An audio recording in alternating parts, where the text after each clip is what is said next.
Hi everyone! Finally, dumating na yung order ko from Lazada. Samahan niyo ako mag-unbox. This is actually binili ko nung 1010 Budol. This is from DJI.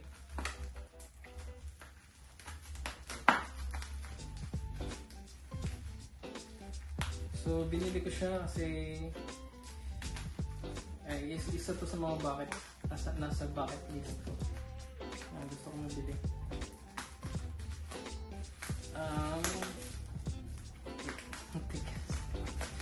Liit lang ng ating bunting eh.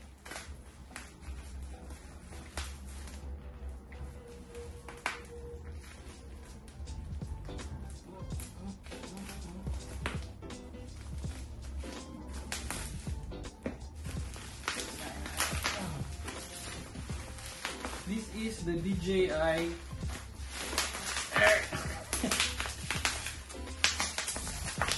Osmo Mobile 6 version 6. Ayan. Hindi ko alam kung ano yung maunang ma-upload, pero mapapansin niyo dun sa video ko nung travel ko ng Taiwan. May mga shots ako doon na nakatutok na sa baba kasi there are times na may kailangan akong tumingin sa paligid tapos may gagawin ka, hindi mo papansin pagkahawak mo lang yung phone mo, tapos nakatutok na pala sa floor or sa ceiling yung camera. So binili ko na siya. Actually pinagpipilian ko yung Xeon Q4. Yun yung pinagko-compare nila sa dito. Almost para sila ng features at saka ng itsura na compact. Tapos almost same din yung price. Kaya lang ito I was able to check this personally kasi nagpunta ako ng SM. Meron silang store DJI, so nakita ko siya in person. Unlike yung Xeon, kailangan mo siyang orderin, wala yata sa physical store dito. So ito yung wala na bang seal. So nakita ko yung niya. Sure, na-try ko siya and I decided na ito yung bilhin. Plus, ang presyo niya sa store is 7,990. So, nag-check ako online, ayun nga, sa Lazada, 1010. May mga vouchers ako nakita. And nabili ko na lang to ng 6.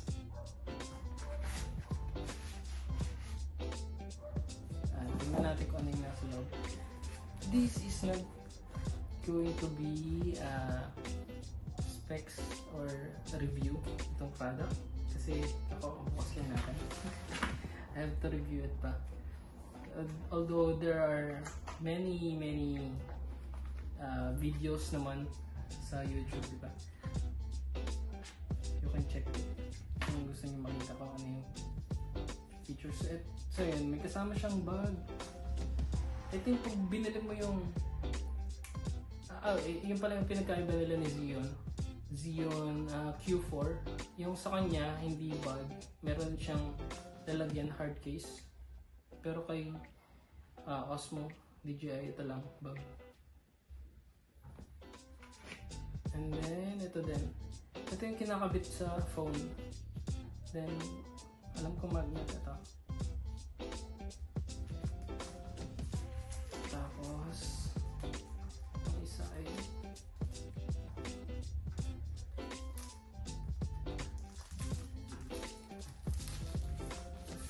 tripod. Ito yung kinakabit niya.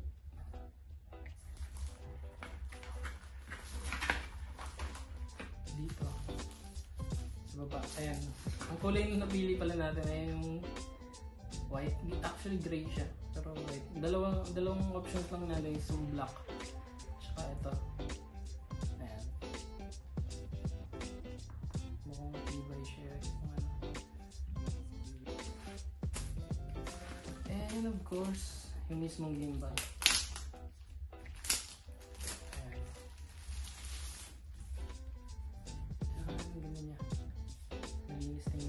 Tapos rubberized ito.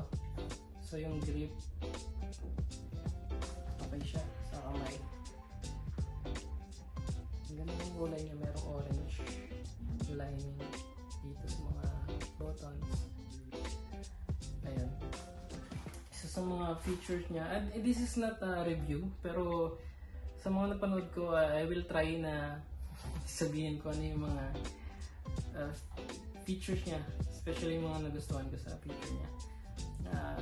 Una is itong magiging compact niya, kasi hindi siya masyadong kumakain ng space pag ilalagay mo, let's say sa baggage or sa bag mo. Pwede mo rin siyang ibulsa actually kung medyo malaki yung bulsa mo. Tapos meron kami dating gimbal, Zhiyun din siya, Smooth 4. Ito siya. Malaki nga lang siya masyado, di ba? Compared mo dito. Ayun na, hawakan na. Ito na yan. So, ito yung gamit namin dati. Kaya lang, medyo nagkaka-problema na siya. Hindi na siya gumagana. Nagloloko na.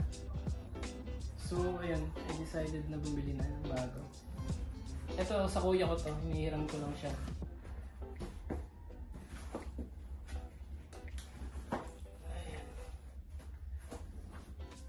Isa sa mga feature nito is yung quick launch.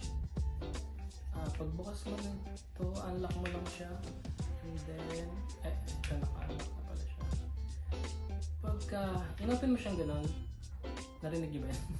Ayan, automatic na siya na mag-on sa standby mode. Then ikakabit mo na lang ito sa phone mo, and then pagkasalpak mo ganun, di ba?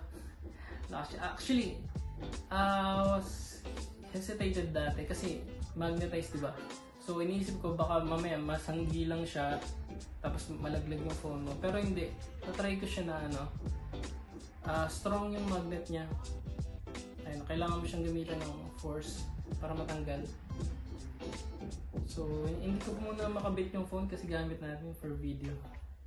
Pero ayun, pagka once na kinabit mo yung yung phone mo dito, automatic i-open yung application, tapos i-stabilize nyo na kaagad. Ayan, ang ganda niya sa kamay, masarap siyang hawakan.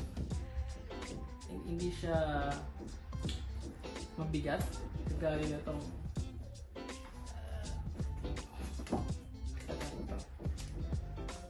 ito kasing dati namin yung Zhiyun, square, medyo may pagka-square. Tapos dahil nga mabigat, saka pangalay siya hawakan. Plus isa din sa feature nito is yung selfie and selfie mode niya. Meron siyang selfie stick, tapos magaan pa rin siya. Pwede mo siyang i-extend ng ganyan para makikita mo yung sarili. Ayan.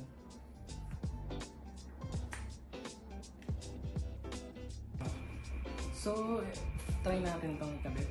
Ano may itsura.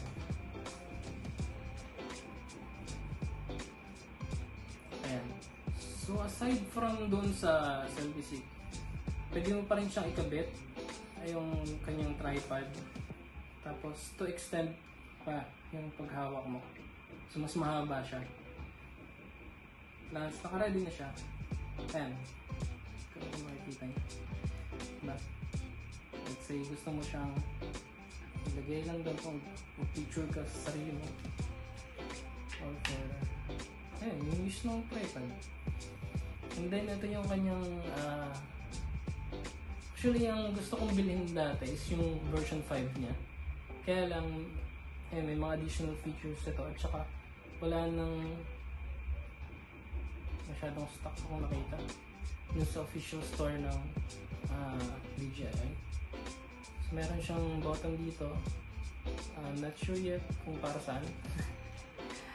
Tapos ito, I think programmable to, pwede siyang for zoom or for focus kung saan mo siya gamitin. Pwede rin siyang pindutin. Itong letter M, ito yung pwede mong pindutin for gusto mo siyang patayin, or manual din siya. Yung letter M niya stands for manual, pero siya din yung power button, then record button. Ito yung I think para mabago yung orientation, yung portrait or landscape. Then meron dito yung joystick. Hindi ko pa ma-explore kung para saan, so let's try it another sometime. Update ko kayo. Ayan. Ayun lang guys muna for unboxing. Oh, meron pa pala dito additionals na rubbers. I think para siya dito. So just in case na yung phone mo ay hindi masyadong fit dito, for extra security pwede mo itong ikabit dito. Ayan. Ayan lang.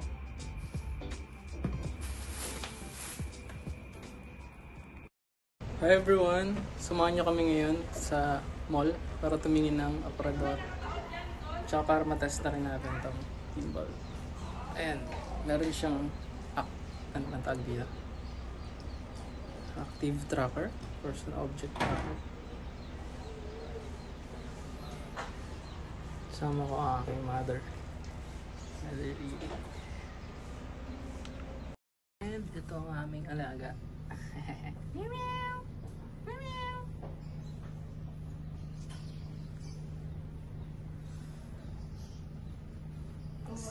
Si Pussy. Si Meow Meow pala.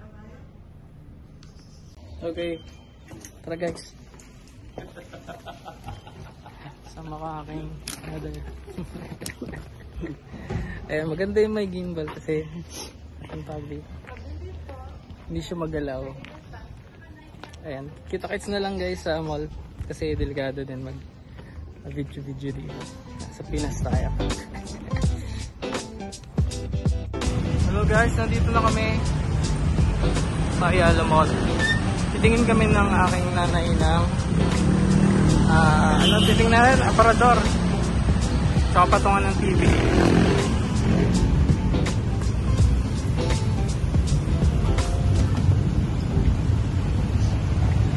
Pero nagpapabili pa ito ng milkshake.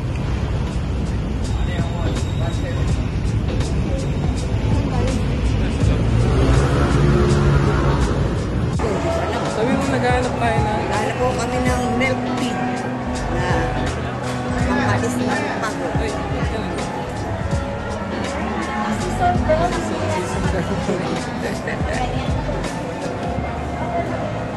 Masarap po kasi pag habang maglalakad ka, may iniinom-inom ka. Para sosyal. Ano gusto mo? Starbucks? Ay, kahit lumba. Basta tasya tayo yun eh. Ay, hindi na sa may harap. Hanapin natin.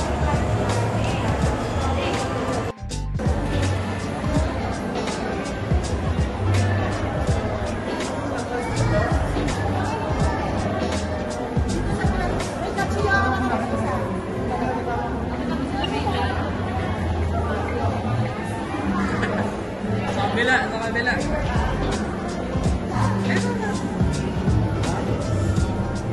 Oh, nagbuksan ka pa.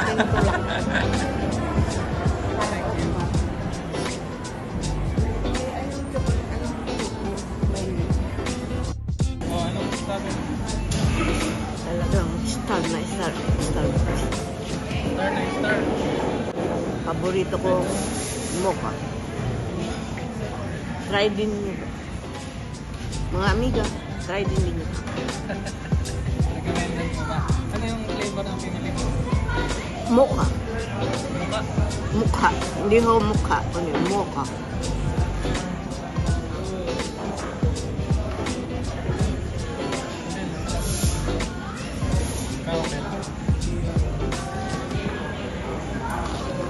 Kalahati ko na nga, ikaw hindi pa eh.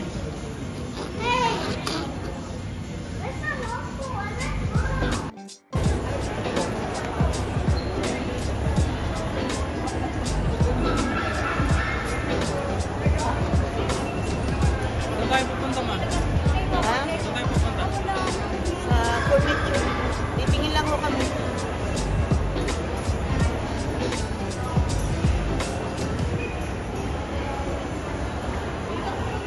Ito ba yun? Ito yata.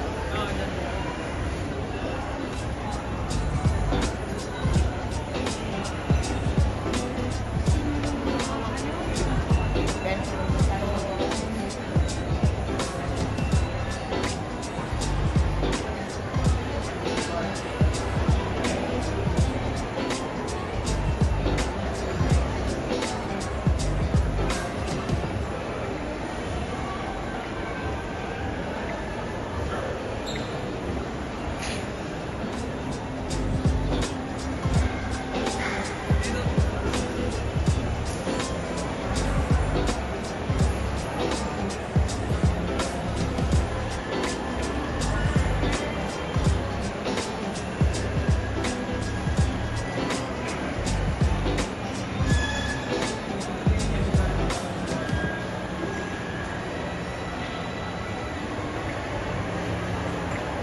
Ganda, oh.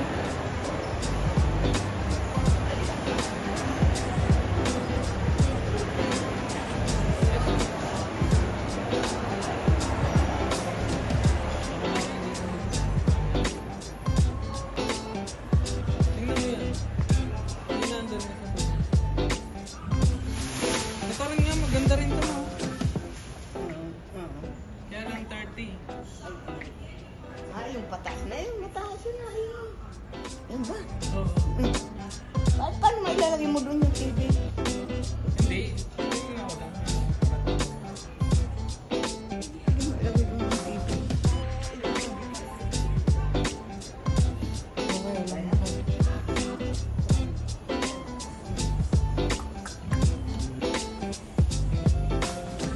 Medyo nahihirapan pa akong galaw-galawin ka.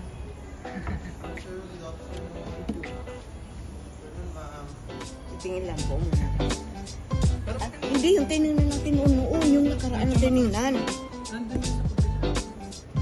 Tapos ang kulay noon, hindi ganito ang kulay. Yung na ano, medyo mababa. Mas mababa nga yata yung dito. Tingnan natin.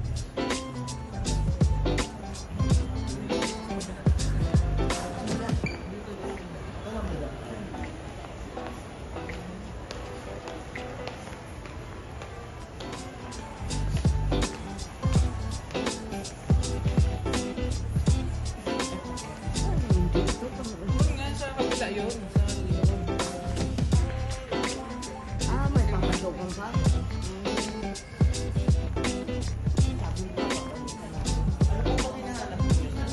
Aparado. Tapos pwedeng patungan ng TV. Pero mababa lang siya. Parang ano pa. Parang ganun. Tinignan na namin noon, kaya lang hindi namin nabalikan. Hindi mataas kasi papatong din yung TV. May TV kami malaki. Ganito po. Pwede po kayo kumigo dito po. May TV. Dito ba yun? Dito ba yung TV natin yun na? Di ba pinicture mo na yun? Wala na ba yun sa amin yun? Oo nga, ang ingay na.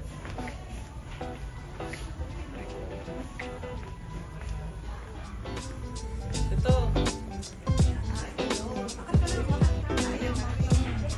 Yan, kung yung isa yun na may hila-hila. Kasi yung may kumatiklopin na dami. Ako yun may ano. Pero yung may hila-hila.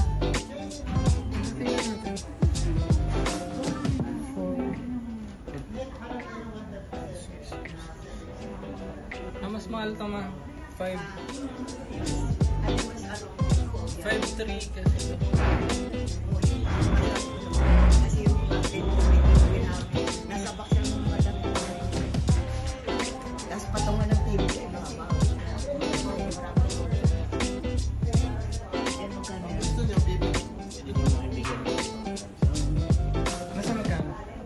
Ayun, Bali, less 10% po siya. Para less po siya 10%. ito yung price. ito. 10%. Magkano yun? Alin mo ano maganda yun?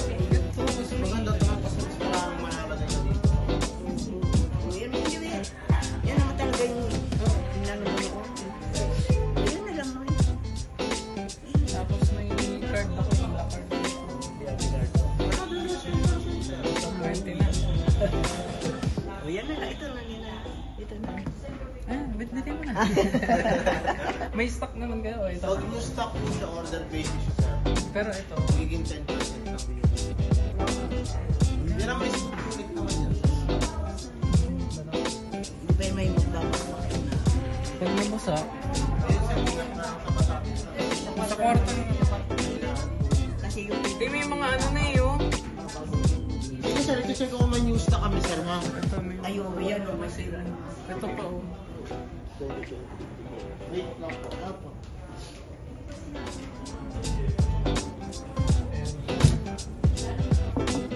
Okay na. Itong hindi ko mo yung Google ba yun? Hindi, ano lang yan? Delicate lang.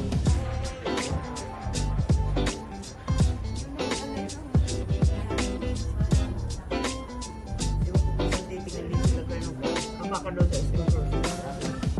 Makita niyo na doon lang. Ito maganda rin ito.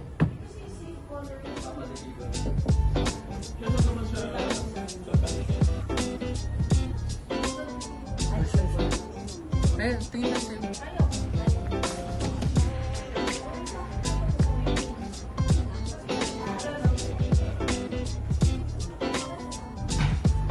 Ito.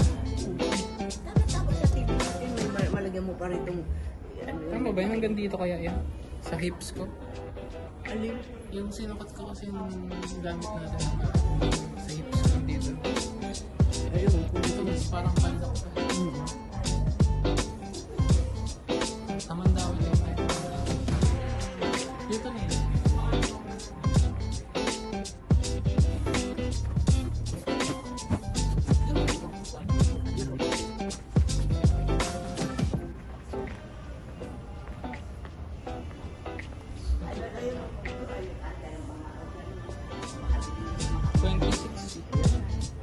Pero maganda yung ano yan.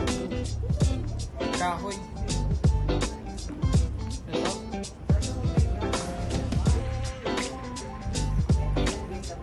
Maliit yun. Sakto to, nandito sa ano ko bill. Ah, mas maano siya sa TV. Bill. Alam mo, ang presyo naman 26. Pwede yung maganda yung ganong kulay. Kasi white yung kwarto na. Kaya lang ang presyo mo. Tama na yung mabuti na lang. Mura lang. Ayos mo.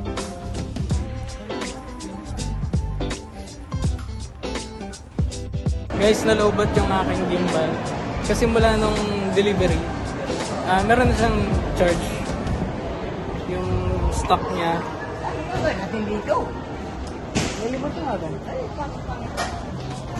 So yun, mula doon, hindi ko pa siya na-charge talaga. So nandito kami ngayon sa rooftop ng Ayala. Ayala Mall. Ngayon lang ako nakapagsabi. May ganito pala.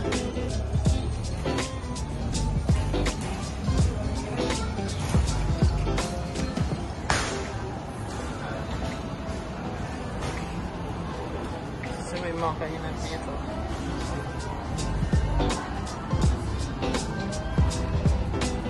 Wala kang pang charge dyan.